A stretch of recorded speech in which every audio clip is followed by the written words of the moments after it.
வணக்கம். இந்நேரத்திற்கான செய்திகளை வழங்குவதற்காக நான் ஜெனிஃபர் ஆனந்தகிருஷ்ணன். இது சூப்பர் 60. இன்றைய நாளில் அறிய வேண்டிய அத்தனை செய்திகளையும் 60 நிமிடங்களில் தரும் விறுவிறுப்பான தொகுப்பு.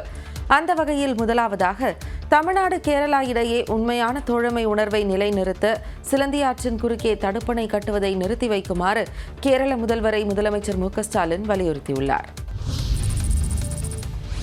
அமராவதி ஆற்றின் துணை படுகையில் அமைந்துள்ள சிலந்தி ஆற்றின் குறுக்கே தடுப்பணை கட்டும் விவகாரத்தில் பிரச்சனைகள் தீரும் வரை பணிகளை நிறுத்தி வைக்க வேண்டும் என வலியுறுத்தி கேரள முதல்வர் பினராயி விஜயனுக்கு முதலமைச்சர் மு க ஸ்டாலின் கடிதம் எழுதியுள்ளார். இது தொடர்பாக வெளியிட்டுள்ள செய்திக்குறிப்பில், சிலந்தி ஆற்றின் குறுக்கே கேரள அரசு தடுப்பணை கட்டும் விஷயம் சில ஊடகங்களில் வெளியான செய்தியின் மூலமாகவே தமிழ்நாடு அரசால் அறிந்து கொள்ள முடிந்ததாக முதலமைச்சர் ஸ்டாலின் தனது கடிதத்தில் சுட்டிக்காட்டியதாக கூறப்பட்டுள்ளது.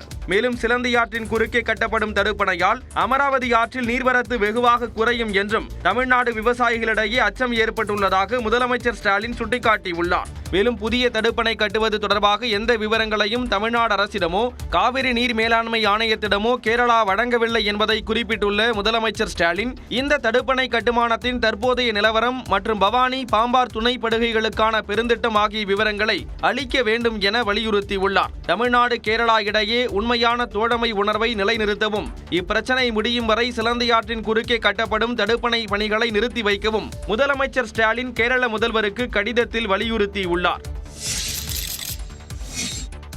முல்லைப்பெரியாற்றில் கேரள அரசு புதிய அணை கட்டும் நடவடிக்கை தொடர்பாக தலைமைச் செயலாளர் சிவதாஸ் மீனாவுடன் நீர்வளத்துறை செயலாளர் சந்தீப் சக்சேனா ஆலோசனை மேற்கொண்டார். முல்லைப்பெரியாற்றில் புதிய அணை கட்ட அனுமதி கோரி மத்திய அரசிடம் கேரள அரசு விண்ணப்பித்த செய்தியை நியூஸ் 18 தொலைக்காட்சி அண்மையில் செய்தியாக வெளியிட்டது. இதனையடுத்து கேரள அரசின் முயற்சியை தடுத்து நிறுத்த வேண்டும் என்று தமிழக காங்கிரஸ் கமிட்டி தலைவர் செல்வ பெருந்தகை, பாமக தலைவர் அன்புமணி ராமதாஸ் ஆகியோர் வலியுறுத்தியுள்ளனர். முல்லைப்பெரியாற்றின் குறுக்கே புதிய அணை கட்ட கேரள அரசு திட்டமிட்டிருக்கும் நிலையில் அதற்கு மத்திய அரசு ஒப்புதல் அளிக்கக்கூடாது என்று அன்புமணி ராமதாஸ் தெரிவித்துள்ளார். முல்லைப்பெரியாறு அணையின் உறுதித்தன்மை உச்சநீதிமன்றம் அமைத்த வல்லுநர் குழுவால் உறுதி செய்யப்பட்ட பிறகு கேரள அரசு இத்தகைய முயற்சிகளில் ஈடுபடுவதை உடனடியாக நிறுத்திக் கொள்ள வேண்டும் என்றும் செல்வ பெருந்தகை வலியுறுத்தியுள்ளார். கோவையில் ராணுவ வீட்டு வசதி வாரிய குடியிருப்பு பூங்காவில் மின்சாரம் தாக்கி 2 சிறுவர்கள் உயிரிழந்துள்ளனர். கோவை சரவணப்பட்டியில் வீட்டு வசதி வாரிய குடியிருப்பு வளாகத்தில் பூங்காவில் விளையாடிக் கொண்டிருந்த 2 குழந்தைகள் மின்சாரம் பாய்ந்து உயிரிழந்த சம்பவம் அதிர்ச்சியை ஏற்படுத்தியுள்ளது. கோவை சரவணம்பட்டி துடியலூர் சாலையில் ராணுவ வீட்டு வசதி வாரிய குடியிருப்பு வளாகம் உள்ளது. இதே குடியிருப்பில் வசித்து வரும் பிரசாந்த் என்பவரின் 6 வயது மகன் ஜியான்ஸ், பாலச்சந்தர் என்பவரின் 8 வயது மகள் பிரியா ஆகிய இருவரும் பூங்காவில் நேற்று மாலை சறுக்கு விளையாடிக் கொண்டிருந்தனர். அப்போது பூங்காவில் தொங்கிக் கொண்டிருந்த மின் வயரிலிருந்து மின்சாரம் பாய்ந்ததில் 2 குழந்தைகளும் மயக்கமடைந்தனர்.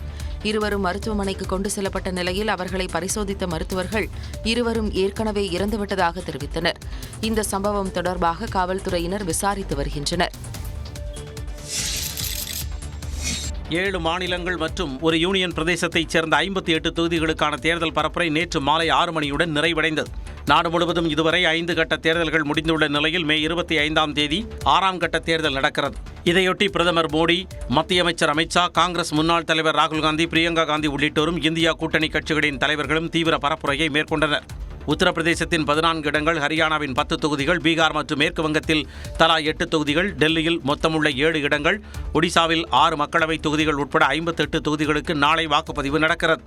இதற்கான பரப்புரை நேற்று மாலை 6 மணியுடன் ஓய்ந்த நிலையில் தேர்தல் நடத்தை விதிகளின்படி தொகுதிக்கு தொடர்பு இல்லாத நபர்கள் தங்கியிருக்க அனுமதி இல்லை.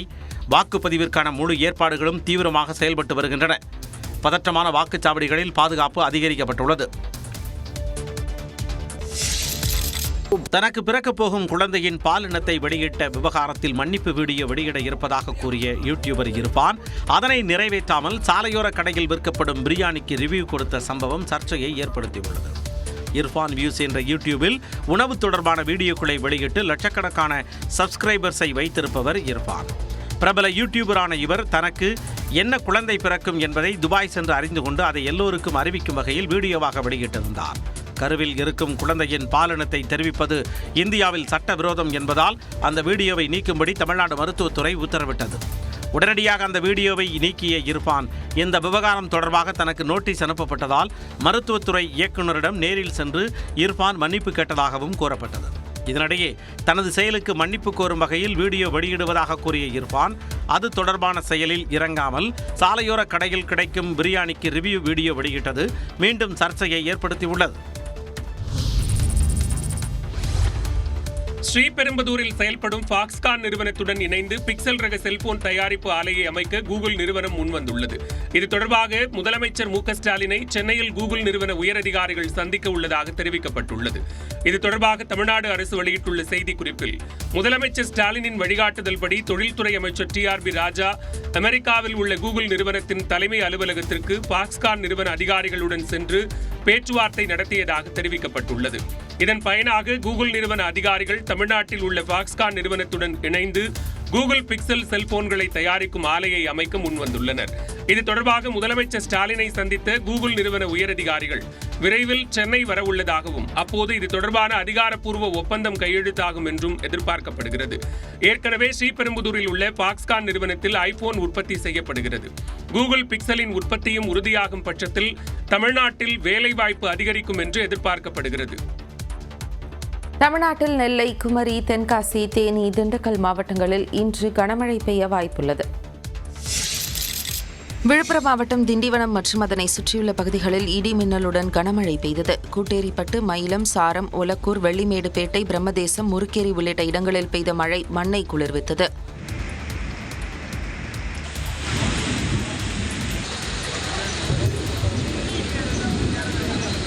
சிவகங்கை மாவட்டம் திருப்பத்தூரில் கனமழைக்காக பயன்பாடற்ற கட்டடத்தில் ஒதுங்கியவர்கள் மீது மேற்கூரை விழுந்ததில் ஒரு பெண் உள்பட 6 பேர் காயமடைந்தனர்.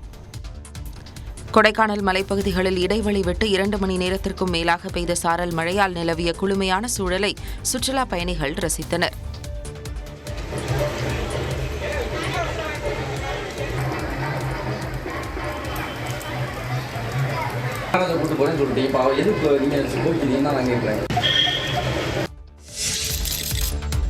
திருவாரூர் மாவட்டத்தில் பெய்த தொடர் மழையால் சேந்தனாங்குடி சுற்றுவட்டாரத்தில் ஏக்கர் கணக்கில் அறுவடைக்கு தயாராக இருந்த எள் பயிர்கள் வீணாகின.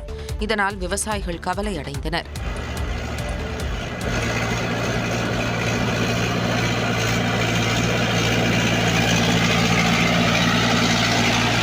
மழை பெஞ்சியால ரொம்ப நட்டமாயிட்டு. இது பார்த்து ஏதாச்சும் அரசாங்கம் பார்த்து நிறையா கொடுக்கணும். நிறையா பயிரெலாம் சேதமாயிட்டு. எள்ளு நிறைய பேர் ஊரில் தெளிச்சிருக்காங்க எங்கள் சேந்தனாங்குடி மாவட்டத்தில். திருச்சி மாவட்டம் லால்குடி அருகே பெய்த தொடர் மழையால் நந்தி ஆற்றின் குறுக்கே அமைக்கப்பட்டிருந்த தற்காலிக பாலம் நீரில் அடித்து செல்லப்பட்டது. இதனால் புல்லம்பாடி, வந்தலை இடையே போக்குவரத்து துண்டிக்கப்பட்டது.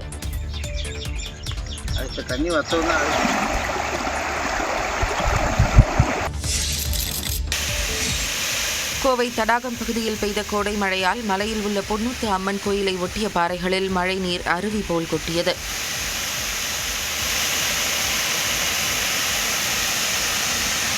இதனிடையே கோவை காந்திபுரத்திலிருந்து மாரிசெட்டிபதி செல்லும் அரசு பேருந்தின் மேற்கூரையிலிருந்து மழைநீர் ஒழுகியதால் பயணிகள் அவதியடைந்தனர்.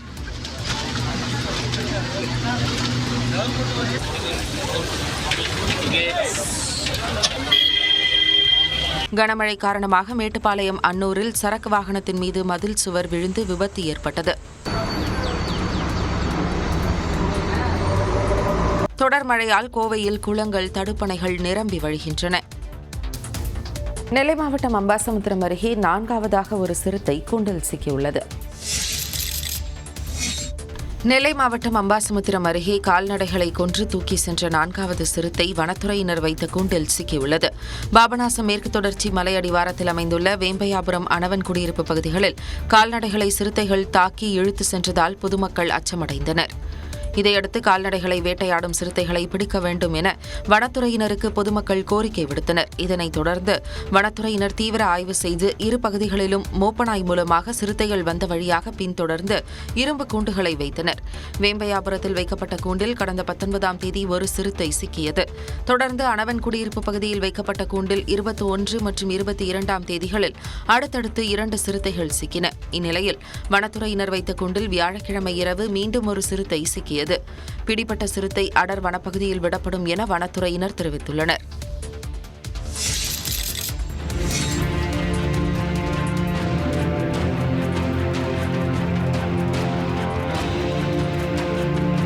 நெல்லை மாவட்டம் முண்டந்துறை வனப்பகுதிக்குள் விடப்பட்ட சிறுத்தை உற்சாகமாக துள்ளி குதித்து ஓடும் காட்சிதான் இது.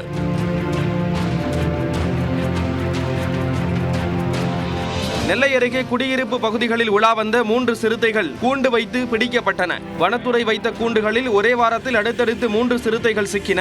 இந்நிலையில் அனவன் குடியிருப்பு பகுதியில் பிடிபட்ட சிறுத்தை முண்டந்துறை வனப்பகுதிக்குள் வனத்துறையினரால் விடுவிக்கப்பட்டது. இதன் வீடியோவை வனத்துறை செயலாளர் சுப்ரியா சாகு வலைதள பக்கத்தில் பகிர்ந்துள்ளார்.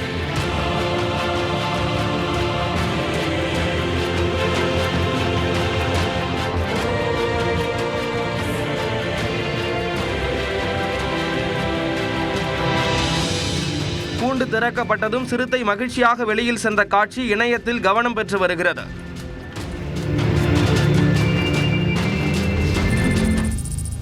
பொறியியல் படிப்புக்கான கலந்தாய்வுக்கு 2 லட்சத்துக்கும் அதிகமான மாணவர்கள் விண்ணப்பம் செய்துள்ளனர்.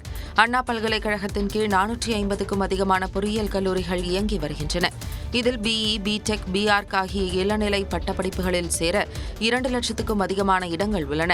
2024-25 கல்வியாண்டு மாணவர் சேர்க்கை ஆன்லைன் விண்ணப்ப பதிவு கடந்த 6ஆம் தேதி தொடங்கி நடைபெற்று வருகிறது. இந்நிலையில் பொறியியல் படிப்புக்கான விண்ணப்ப பதிவு எண்ணிக்கை 2 லட்சத்தை கடந்துள்ளது.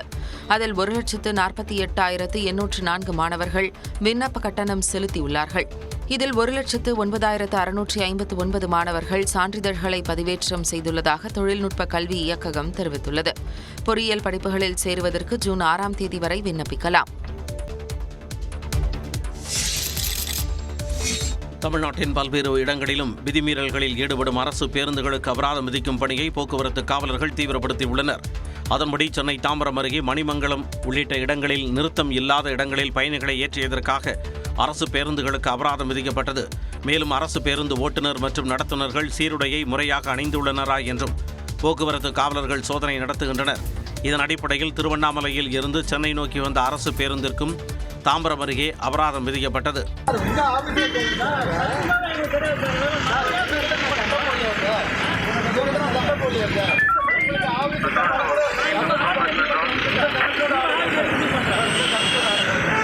நெல்லை மாவட்டம் நான்குநேரியில் அரசு பேருந்தில் டிக்கெட் எடுக்காமல் பயணம் செய்த காவல்துறையினர் டிக்கெட் எடுக்க வேண்டும் என கூறியபோது சீருடையில் காவலர்கள் டிக்கெட் எடுக்காமல் பயணிக்கலாம் என காவலர் வாதிட்ட காணொலி சமூக வலைதளங்களில் வெளியானது. இதையடுத்து அந்த காவலர் மீது துறை ரீதியான நடவடிக்கை எடுக்க போக்குவரத்து துறை செயலாளர் பரிந்துரைத்திருந்தார். இந்த சம்பவம் எதிரொலியாக விதிமீறும் அரசு பேருந்துகளுக்கு அபராதம் விதிக்கும் நடவடிக்கையை போக்குவரத்து காவலர்கள் தீவிரப்படுத்தியிருப்பதாக கூறப்படுகிறது. காஞ்சிபுரம் வரதராஜ பெருமாள் கோயிலில் வடகலை தென்கலை பிரச்சினை ஓயாமல் இன்னும் தொடர்கிறது.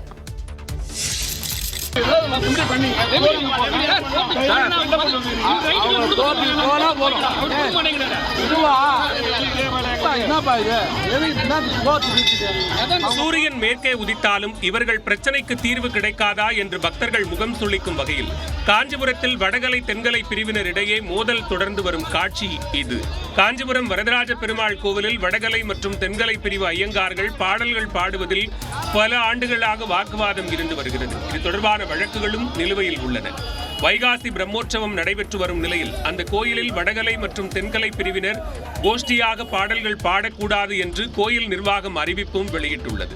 இந்நிலையில் கங்கை கொண்டான் மண்டபத்தில் தாத்தாச்சாரி என்ற குடும்பத்தினர் பாடல்கள் பாடிய போது அங்கு சென்ற தென்கலை ஐயங்கார்கள் பாடல்களை பாடினர். இதனையடுத்து அங்கு வாக்குவாதம் ஏற்பட்டது.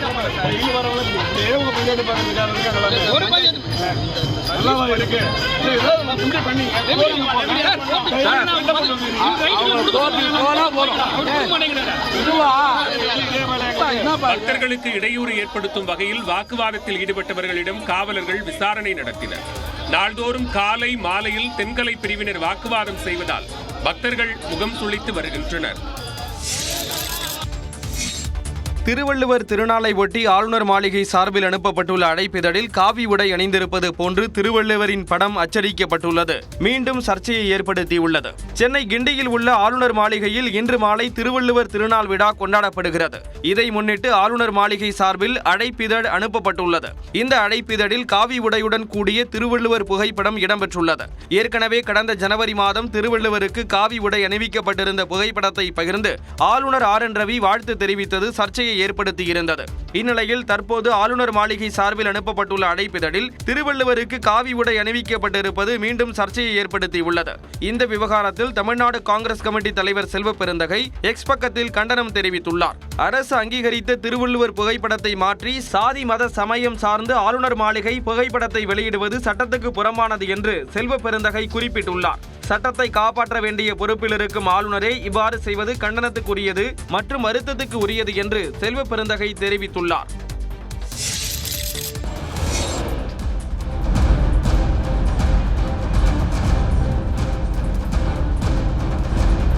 பட்டப்பகலில் சாலையில் நடந்து சென்ற மூதாட்டியிடம் இருசக்கர வாகனத்தில் வந்த மர்ம நபர் தாலி சங்கிலியை பறித்து செல்லும் சிசிடிவி காட்சிதான் இது. தாம்பரம் அடுத்த ராஜகீழ்ப்பாக்கம் மாருதி நகர் பகுதியில் வசித்து வருபவர் சீதாலட்சுமி. இவர் தனது வீட்டின் அருகே உள்ள கடைக்கு சென்றுவிட்டு வீட்டிற்கு திரும்பிக் கொண்டிருந்தார். அப்போது இருசக்கர வாகனத்தில் வந்த அடையாளம் தெரியாத மர்ம நபர் ஒருவர் சீதாலட்சுமி அணிந்திருந்த 3 சவரன் தாலிச்சங்கிலியை பறித்துக் கொண்டு கண்ணிமைக்கும் நேரத்தில் தப்பி சென்று விட்டார். இது தொடர்பான சிசிடிவி காட்சி வெளியாகி பரபரப்பை ஏற்படுத்தியுள்ளது.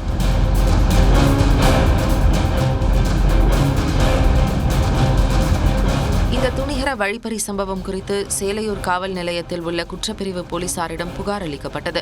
இதன் அடிப்படையில் சிசிடிவி காட்சிகளை கைப்பற்றி மூதாட்டியிடம் தாலிச்சங்கிலியை பறித்து சென்ற நபரை போலீசார் தீவிரமாக தேடி வருகின்றனர்.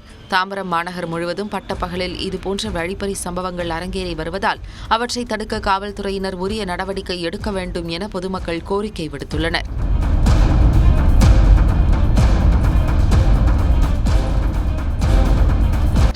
குடிநீர் தொட்டியில் மனித கழிவு கலக்கப்பட்ட விவகாரத்தில் தேவைப்பட்டால் காவலர் முரளிராஜாவை மீண்டும் விசாரணைக்கு அழைப்போம் என சிபிசிஐடி அறிவித்துள்ளது. புதுக்கோட்டை மாவட்டம் வேங்கைவயல் விவகாரத்தில் அதே கிராமத்தைச் சேர்ந்த காவலர் முரளிராஜாவிடம் சிபிசிஐடி போலீசார் சுமார் 7.5 மணி நேரம் விசாரணை நடத்தினர். வேங்கைவயலில் குடிநீர் தொட்டியில் மனித கழிவு கலக்கப்பட்ட விவகாரத்தை சிபிசிஐடி விசாரித்து வருகிறது. இது தொடர்பாக பலரிடம் விசாரணை நடத்தப்பட்டுள்ளது. வேங்கைவயல் கிராமத்தைச் சேர்ந்த காவலர் முரளிராஜாவிடம் ஏற்கனவே குரல் மாதிரி பரிசோதனை நடத்திய சிபிசிஐடி போலீசார் விசாரணைக்கு ஆஜராக சமன் அனுப்பியிருந்தனர். அதனை ஏற்று காவலர் முரளிராஜா அவரது வழக்கறிஞருடன் காலை 11 மணியளவில் புதுக்கோட்டை சிபிசிஐடி அலுவலகத்தில் விசாரணைக்கு ஆஜரானார். ஆனால் பாதிக்கப்பட்ட மக்களையே சிபிசிஐடி போலீசார் விசாரணை செய்து வருவதாகவும் காவலர் முரளிராஜாவை விசாரணைக்கு அழைத்ததில் உள்நோக்கம் இருப்பதாகவும் விடுதலை சிறுத்தைகள் கட்சியினர் குற்றம் சாட்டினர். இந்த பரபரப்புக்கிடையே காவலர் முரளிராஜாவிடம் சுமார் 7.5 மணி நேரம் விசாரணை நடைபெற்றது. தேவைப்பட்டால் முரளிராஜாவை மீண்டும் விசாரணைக்கு அழைப்போம் என இந்த வழக்கின் விசாரணை அதிகாரியான சிபிசிஐடி டிஎஸ்பி கல்பனா தத் தெரிவித்தார்.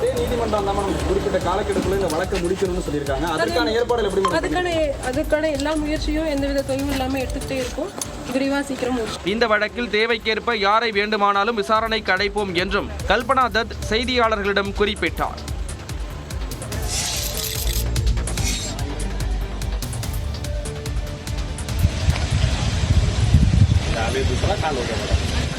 மகாராஷ்டிரா மாநிலம் தானே மாவட்டத்தில் ரசாயன ஆலையில் நேரிட்ட வெடி விபத்தில் கரும்புகை வெளியேறிய காட்சி இது. தொழிற்சாலைகள் நிறைந்த டூம்பிவிலி பகுதியில் பிற்பகலில் பயங்கர சத்தத்துடன் ஆலையில் இருந்து 4 பாய்லர்கள் வெடித்து சிதறின. இந்த விபத்தில் ஆலைக்கு அருகில் இருந்த வீடுகளின் கண்ணாடிகள் உடைந்து சிதறின. பாய்லர்கள் வெடித்த சப்தம் பல கிலோமீட்டர் தூரத்திற்கு கேட்டதாக உள்ளூர் மக்கள் தெரிவித்தனர். வெடி விபத்து நிகழ்ந்தபோது ஆலையில் இருந்த பணியாளர்களில் 8 பேர் உயிரிழந்ததாக தெரிவிக்கப்பட்டுள்ளது. விபத்து பகுதியில் இருந்த 8 பேரை காயங்களுடன் மீட்டுள்ளதாக மகாராஷ்டிரா துணை முதலமைச்சர் பட்னாவிஸ் தெரிவித்துள்ளார்.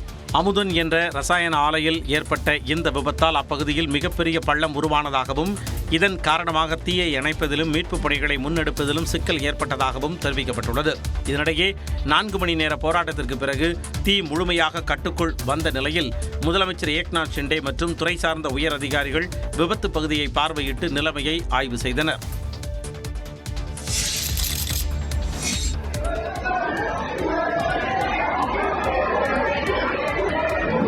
இதாண்டா போலீஸ் என்று கூறும் அளவுக்கு புகாருக்கு ஆளானவரை காவல்துறை வாகனத்தில் மருத்துவமனை வார்டுக்குள் சென்று உத்தரகாண்ட் போலீசார் கைது செய்த காட்சிதான் இது.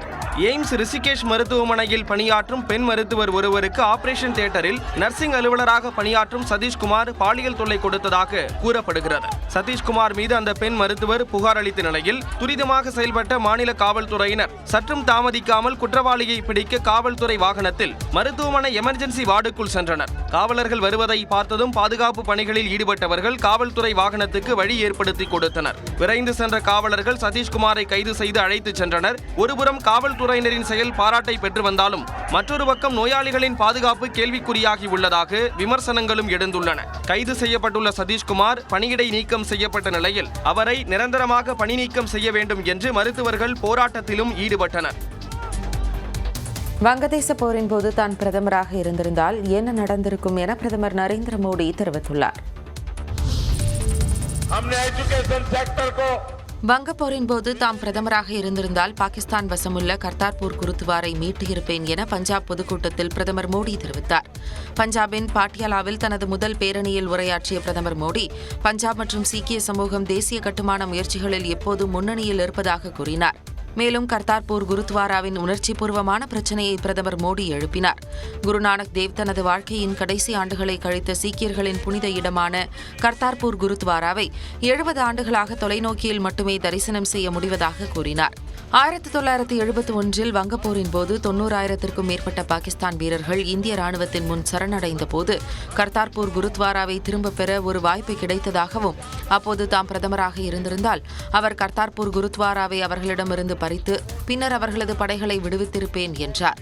பஞ்சாப் முதலமைச்சர் பகவந்த் மானை காகித முதல்வர் என விமர்சித்த பிரதமர் மோடி அவர் டெல்லி தர்பாரில் தனது இருப்பை குறிப்பதில் மும்முரமாக இருப்பதாகவும் கூறினார். பஞ்சாபில் மணல் கடத்தல், போதைப்பொருள் மாஃபியா மற்றும் துப்பாக்கி கும்பல் ஆட்சி செய்யும் போது அரசாங்கத்தின் ஆணை இங்கு இயங்காது என்று ஆம் ஆத்மி கட்சி ஆட்சியை சாடினார். प्रधानमंत्री को परमात्मा ने भेजा, भैया कैसा भेजा है? कोविड के समय कहता है थाली बजा दो. கொரோனா சமயத்தில் தட்டுகளை தட்டும்படி சொன்னவரையா கடவுள் பூமிக்கு அனுப்பினார் என்று ராகுல் காந்தி கேள்வி எழுப்பினார். கடவுள் தம்மை பூமிக்கு அனுப்பியதாக நியூஸ் 18 குழும தொலைக்காட்சிக்கு அளித்த பேட்டியில் பிரதமர் நரேந்திர மோடி தெரிவித்திருந்தார். டெல்லியில் நடந்த பரப்புரையில் இதை சுட்டிக்காட்டிய ராகுல் காந்தி கொரோனா சமயத்தில் கொத்து கொத்தாக ஏராளமானோர் உயிரிழந்த நிலையில் அவர்களை காப்பாற்றி இருக்கலாமே என கேள்வி எழுப்பினார். மக்கள் கொத்து கொத்தாக உயிரிழந்த போது செல்போனில் விளக்கை ஒளிரச் செய்ததையும் ராகுல் காந்தி குறிப்பிட்டார். பாலியல் புகார் வழக்கில் சிக்கியதால் வெளிநாட்டிற்கு சென்று தலைமறைவாக இருக்கும் பிரஜ்வல் உடனடியாக நாடு திரும்பி காவல்துறையினரிடம் சரணடைய வேண்டுமென அவரது தாத்தாவும் முன்னாள் பிரதமருமான தேவகவுடா எச்சரிக்கை விடுத்துள்ளார். இது தொடர்பாக பிரஜ்வலுக்கு தேவகவுடா வெளியிட்டுள்ள எச்சரிக்கை செய்தியில் உடனடியாக நாடு திரும்பி வழக்கை சட்ட ரீதியாக எதிர்கொள்ள வேண்டுமெனவும் இல்லாவிட்டால் தனது கோபத்திற்கு பிரஜ்வல் ஆளாக நேரிடும் என்றும் குறிப்பிட்டுள்ளார். பாலியல் புகார் பற்றிய வழக்கில் சட்டம் தன் கடமையை செய்யும் என்றும் ஆனால் தனது எச்சரிக்கையை மீறினால் குடும்பத்தில் இருந்து தனிமைப்படுத்தப்படுவது உறுதி என்றும் தேவகவுடா எச்சரித்துள்ளார். பிரஜ்வல் மீதான வழக்கின் விசாரணையில் தங்கள் குடும்பத்திடம் இருந்தோ தன்னிடம் இருந்தோ எந்தவித தலையீடும் இருக்காது என்று திட்டவட்டமாக தெரிவித்துள்ள தேவகவுடா பாதிக்கப்பட்டவர்களுக்கு நீதி கிடைக்க வேண்டும் என்பது மட்டுமே தனது எண்ணம் என்று தெளிவுபடுத்தியுள்ளார். கடந்த 60 ஆண்டுகளாக தனது அரசியல் பயணத்திற்கு ஆதரவு தெரிவித்து வரும் மக்களின் நன்மதிப்பை மீண்டும் பெறுவதே இப்போதைய தேவை என சுட்டிக்காட்டியுள்ள தேவகவுடா உயிருடன் இருக்கும் வரை தன்னை ஆதரித்த மக்களை ஒருபோதும் கைவிட மாட்டேன் என்றும் குறிப்பிட்டுள்ளார்.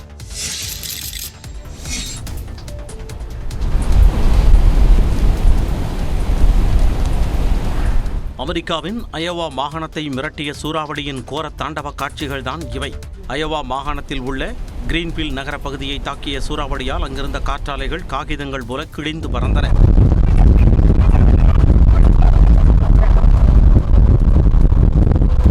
கடந்து சென்ற இடங்களில் இருந்தவற்றையெல்லாம் தனது ஆக்ரோஷ சூழலில் கொண்டு சென்ற இந்த சூறாவளியில் சிக்கி 4 பேர் பலியானதாக அறிவிக்கப்பட்டுள்ளது. இந்த சூறாவளியால் ஏற்பட்ட சேதங்களை கணக்கெடுக்கவே 1 வாரம் ஆகலாம் என்றும் கூறப்படுகிறது. பல இடங்களில் மின்சாரமும் துண்டிக்கப்பட்டதால் மக்களின் இயல்பு வாழ்க்கை முடங்கியது. பள்ளிகள், அலுவலகங்கள் செயல்படவில்லை. சூறாவளியால் பாதிக்கப்பட்ட மின்கம்பங்கள், காற்றாலைகள், சாலைகளை சீரமைக்கும் பணியும் தொடங்கப்பட்டுள்ளது.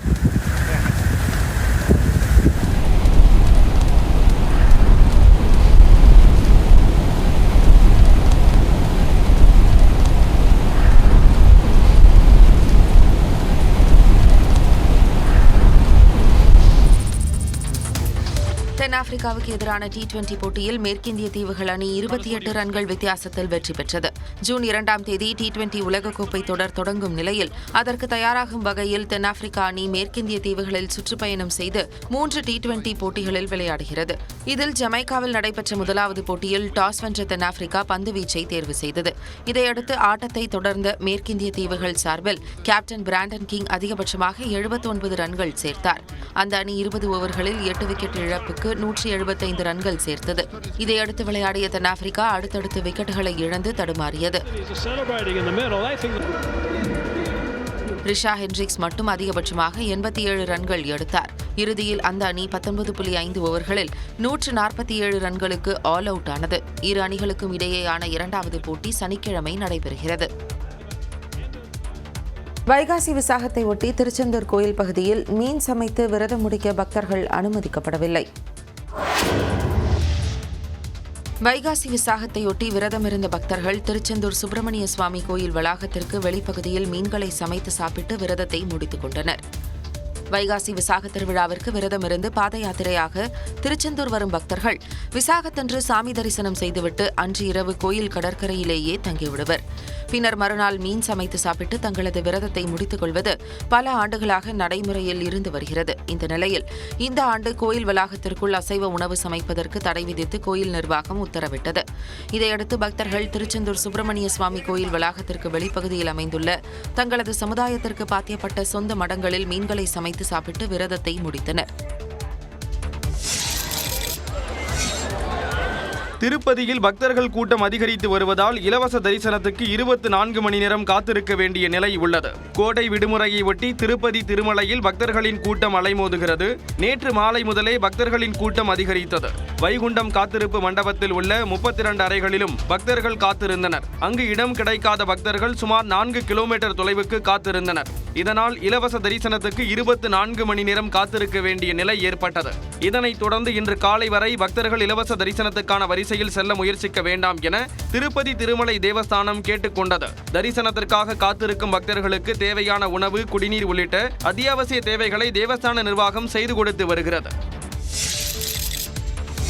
திருப்பதி ஏழுமலையான் கோயிலில் பௌர்ணமியையொட்டி கருட வாகன புறப்பாடு நடைபெற்றது. சந்திரனுக்குரிய திருத்தலமாக கருதப்படும் திருமலை கோயிலில் ஒவ்வொரு மாதமும் பௌர்ணமி நாளன்று இரவு கருட வாகனத்தில் உற்சவரான மலையப்பர் 4 மாட வீதிகளில் பவனி வந்து பக்தர்களுக்கு அருள்பாலிப்பார். அந்த வகையில் பௌர்ணமியையொட்டி கருட வாகன புறப்பாடு நேற்றிரவு நடைபெற்றது.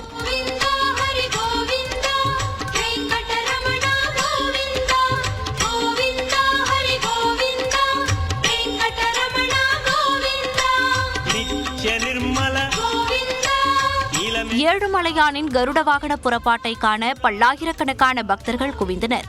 4 மாட வீதிகளில் காட்சியளித்த மலையப்பருக்கு கற்பூர ஆரத்தி எடுத்து வழிபட்டனர். அதைத் தொடர்ந்து சுற்றுலா பயணிகள் ஆனந்த குளிகளிட்டு மகிழ்ந்தனர். தென்காசி மாவட்டம் பழைய குற்றால அருவியில் அண்மையில் திடீரென ஏற்பட்ட வெள்ளப்பெருக்கில் சிக்கி 17 வயது சிறுவன் உயிரிழந்தான்.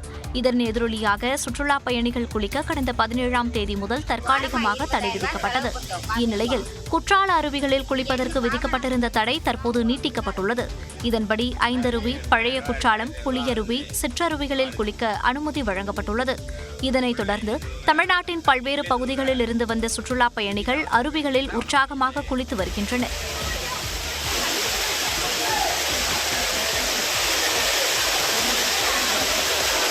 இதனிடையே பிரதான அருவியான குற்றாலம் மெயின் அருவியில் பராமரிப்பு வேலைகள் நடைபெற்று வருவதால் இன்று மாலை 4:30 மணிக்கு பிறகு அருவியில் குளிக்க அனுமதி வழங்க உள்ளதாக மாவட்ட ஆட்சியர் கமல் கிஷோர் தெரிவித்துள்ளார். கோவை பாரதியார் பல்கலைக்கழக வளாகத்தில் புகுந்து யானை தாக்கியதில் பணியிலிருந்த பல்கலைக்கழக காவலாளி உயிரிழந்த சம்பவம் சோகத்தை ஏற்படுத்தியுள்ளது. கோவை மருதமலை அருகே உள்ள பாரதியார் பல்கலைக்கழகத்தின் பின்பகுதி வனப்பகுதியில் அமைந்துள்ளது. இந்நிலையில் வனப்பகுதியிலிருந்து வெளியேறிய 2 யானைகள் பல்கலைக்கழக வளாகத்திற்குள் புகுந்தன. அப்போது சண்முகம் என்ற காவலாளி உள்ளிட்ட 2 வரை யானை திடீரென துரத்த ஆரம்பித்தது. யானை தாக்கியதில் கீழே விழுந்து 2 காயமடைந்தனர். இதில் காவலாளி சண்முகம் உயிரிழந்த நிலையில் மற்றொருவர் சிகிச்சை பெற்று வருகிறார். காவலாளியை தாக்கிய யானை அதே பகுதியில் முகாமிட்டதால் வனத்துறையினர் அதனை விரட்டும் பணியில் ஈடுபட்டனர். நீண்ட நேரத்திற்கு பிறகு யானை வனப்பகுதிக்குள் விரட்டியடிக்கப்பட்டது. யானை தாக்கி காவலாளி உயிரிழந்த சம்பவம் தொடர்பாக போலீசார் விசாரணை மேற்கொண்டு வருகின்றனர்.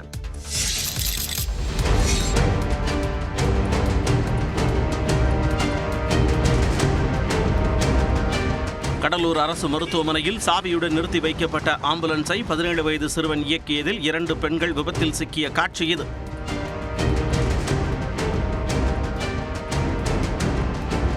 கடலூர் அரசு மருத்துவமனையில் நாள்தோறும் ஆயிரக்கணக்கான நோயாளிகள் வந்து செல்கின்றனர்.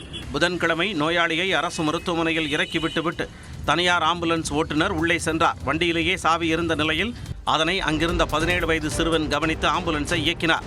அப்போது அவ்வழியாக நடந்து சென்ற புருக்ஸ்பேட்டையைச் சேர்ந்த 52 வயதான உஷா மற்றும் நெய்வேலியைச் சேர்ந்த 26 வயதான கமலா மீது ஆம்புலன்ஸ் மோதியது. இதன் சிசிடிவி காட்சி வெளியாகியுள்ளது. நல்வாய்ப்பாக இருவரும் உடனடியாக மீட்கப்பட்டு அதே மருத்துவமனையில் அனுமதிக்கப்பட்டனர். இந்த சம்பவம் குறித்து காவலர்கள் விசாரணை நடத்தி வருகின்றனர். நாமக்கல் மாவட்டம் ராசிபுரம் அருகே கோவில் திருவிழாவில் காட்டேரி ஓட்டும் நிகழ்ச்சி நடைபெற்றது.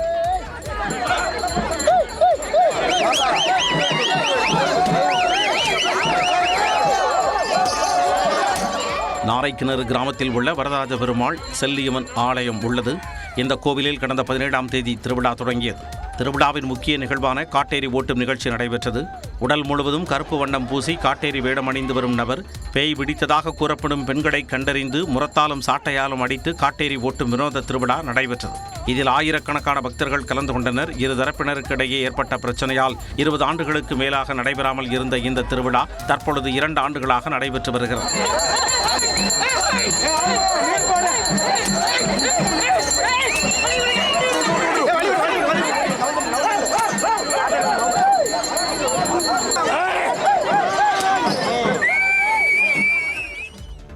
நெல்லை மாவட்ட காங்கிரஸ் தலைவர் ஜெயக்குமார் மரண வழக்கு சிபிசிஐடி போலீசுக்கு மாற்றப்பட்டுள்ளது.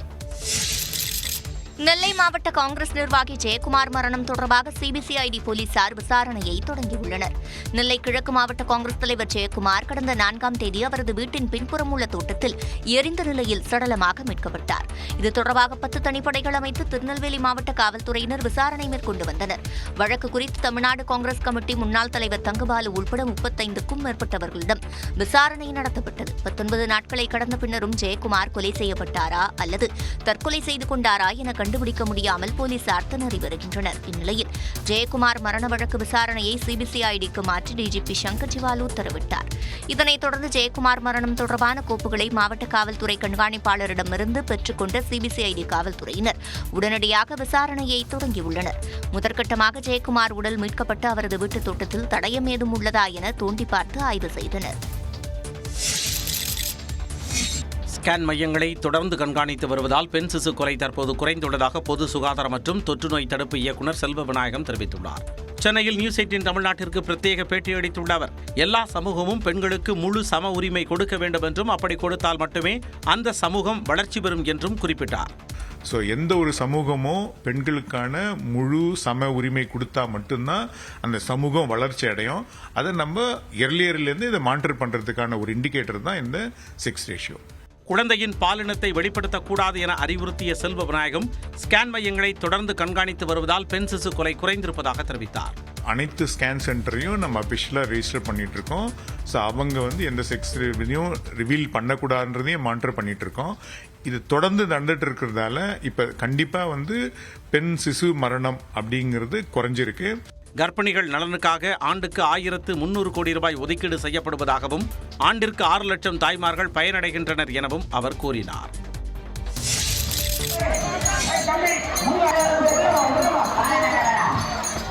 ராணிப்பேட்டை மாவட்டம் கலவை அருகே அக்னி வசந்த விழாவில் நடந்த துரியோதனன் படுகளம் நிகழ்ச்சி காட்சிகள்தான் இவை. கலவை அருகே பன்னீர் தாங்கல் கிராமத்தில் உள்ள திரௌபதி அம்மன் கோயிலில் மகாபாரத திருவிழா கடந்த 3ஆம் தேதி கொடியேற்றத்துடன் தொடங்கியது. இந்நிலையில் மகாபாரதத்தின் முக்கிய நிகழ்வான துரியோதனன் படுகளம் நிகழ்ச்சி வெகு விமர்சையாக நடைபெற்றது. கோயில் அருகில் உள்ள மைதானத்தில் துரியோதனன் உருவம் 100 அடி நீளத்துக்கு பிரம்மாண்ட மண் சிற்பமாக வடிக்கப்பட்டது. அதில் துரியோதனன் பீமன் வேடமிட்ட நாடக கலைஞர்கள் தண்டாயுதங்கள் ஏந்தி சண்டையிடும் காட்சி தத்ரூபமாக நடைபெற்றது.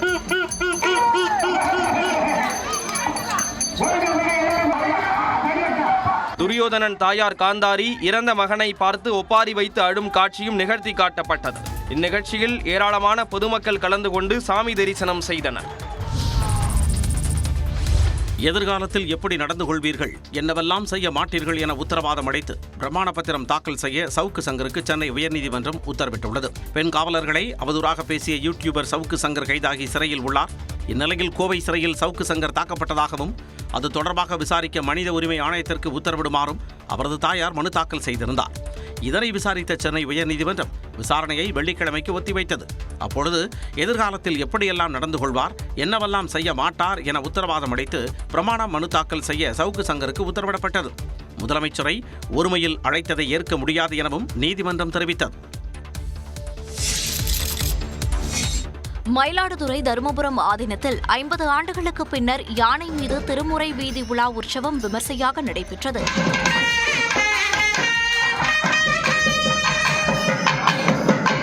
தருமபுரம் ஆதீனத்தில் ஞானபுரீஸ்வரர் கோயில் பெருவிழா நடைபெற்று வருகிறது. விழாவின் 4ஆம் நாளில் திருமுறை வீதி உலா நிகழ்ச்சி 50 ஆண்டுகளுக்கு பிறகு நடத்தப்பட்டது. இதையொட்டி ஆதீன திருமடத்திலிருந்து தேவாரம், திருவாசகம் ஆகிய திருமுறைகளுக்கு சிறப்பு பூஜைகள் செய்யப்பட்டன.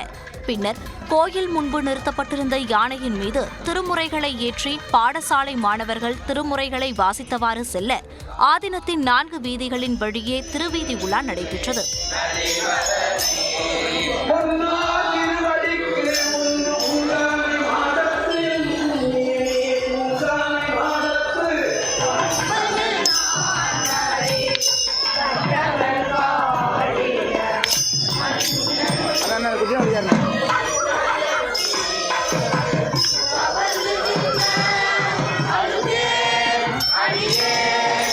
ஆதீனத்தின் மேற்கு வாசலில் தருமபுரம் ஆதீனம் 27வது குருமகா சன்னிதானம் ஸ்ரீலஸ்ரீ மாசிலாமணி தேசிக ஞானசம்பந்த பிரம்மாச்சாரியா சுவாமிகள் முன்னிலையில் திருமுறைகளுக்கு மகா தீபாராதனை காட்டப்பட்டது.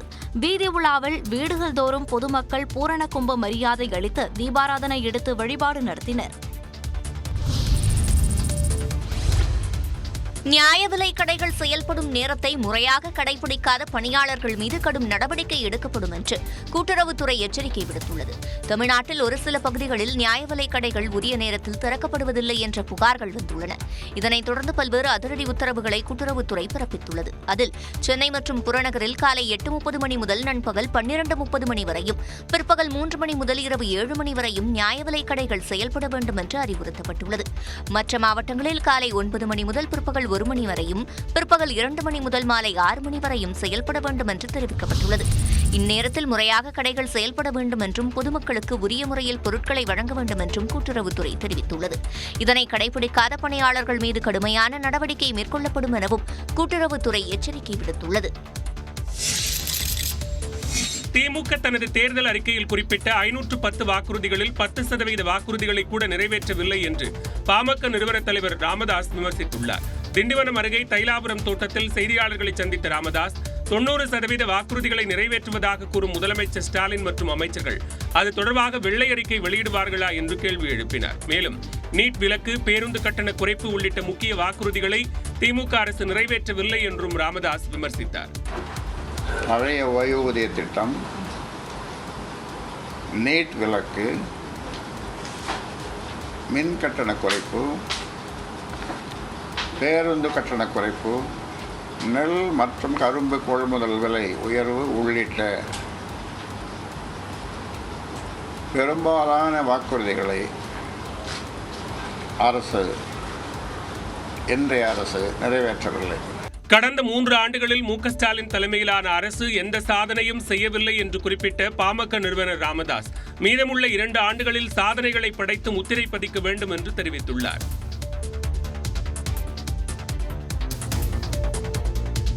பங்களாவில் மின் இணைப்பு துண்டிக்கப்பட்டதை எதிர்த்து முன்னாள் சிறப்பு டிஜிபி ராஜேஷ் தாஸ் தாக்கல் செய்த மனுவுக்கு பதிலளிக்கும்படி தமிழ்நாடு மின் உற்பத்தி பகிர்மான கழகம் மற்றும் பீலா வெங்கடேசன் ஆகியோருக்கு சென்னை உயர்நீதிமன்றம் உத்தரவிட்டுள்ளது. ராஜேஷ் தாஸின் முன்னாள் மனைவி பீலா வெங்கடேசன் தமிழ்நாடு அரசின் எரிசக்தித்துறை செயலாளராக உள்ளார்.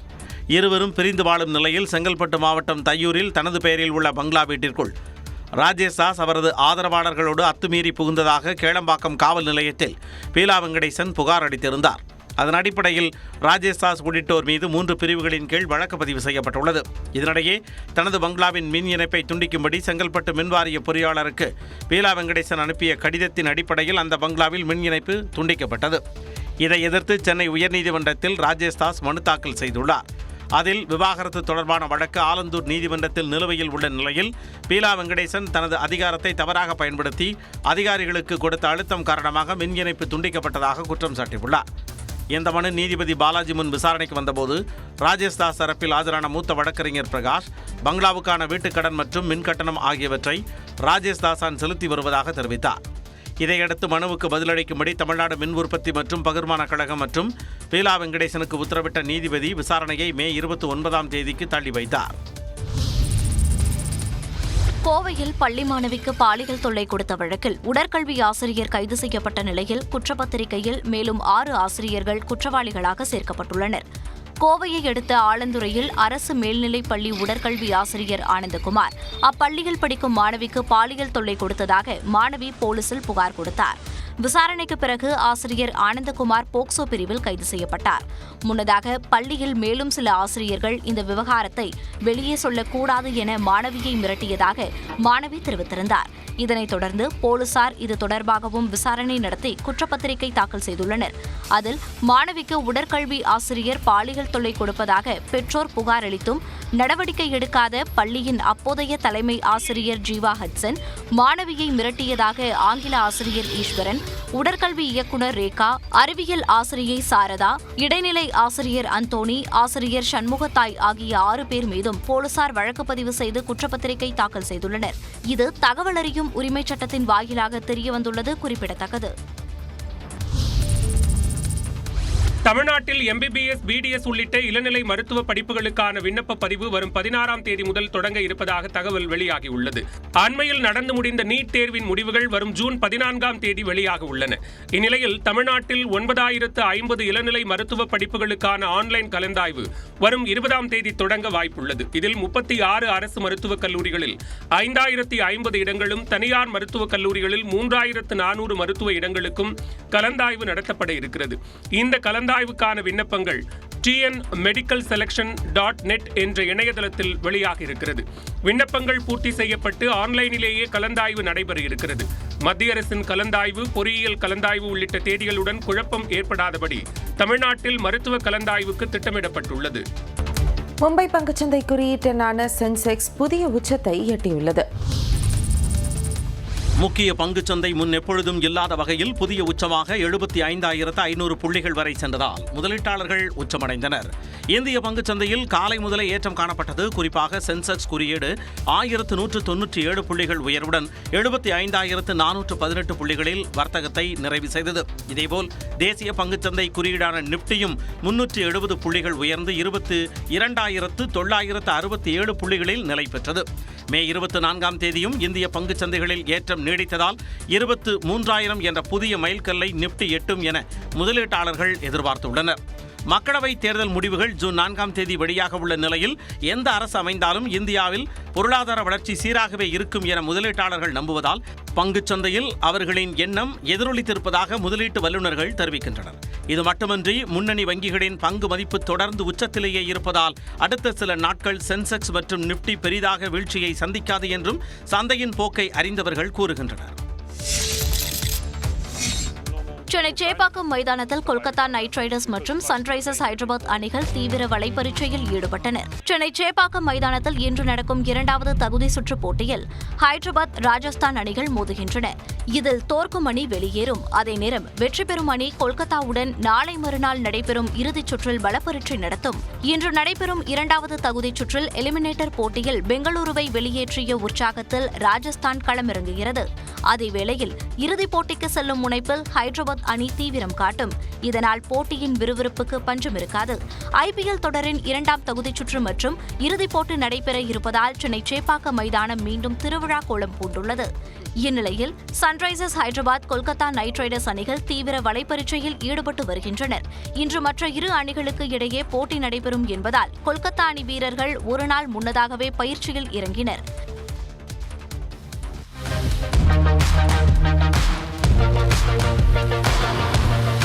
எலிமினேட்டரில் வெற்றி பெற்ற ராஜஸ்தான் அணி வீரர்கள் நேற்று மதியம்தான் அகமதாபாத்திலிருந்து சென்னை வந்தனர். இதனால் அவர்கள் அனைவரும் ஓய்வு எடுத்துக் கொண்டனர். வலைப்பயிற்சியில் எதுவும் ஈடுபடாமல் நேரடியாக போட்டியில் களம் காண உள்ளனர்.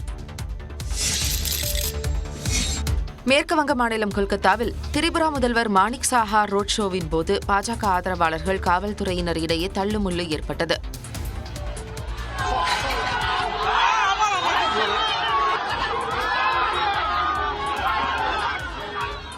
பாஜகவின் தெற்கு கொல்கத்தா வேட்பாளரான தேபஸ்ரீ சௌத்ரிக்கு ஆதரவு திரட்ட மாணிக் சாஹா தலைமையில் ரோட் ஷோ நடத்தப்பட்டது. இதற்கு உரிய அனுமதி பெறவில்லை என கூறி தடுப்புகள் ஏற்படுத்தி ரோட் ஷோ மேற்கொள்ள போலீசார் தடை விதித்த நிலையில் அதனை தகர்த்து முன்னேற பாஜகவினர் முயன்றனர். இதனால் பரபரப்பு ஏற்பட்டது.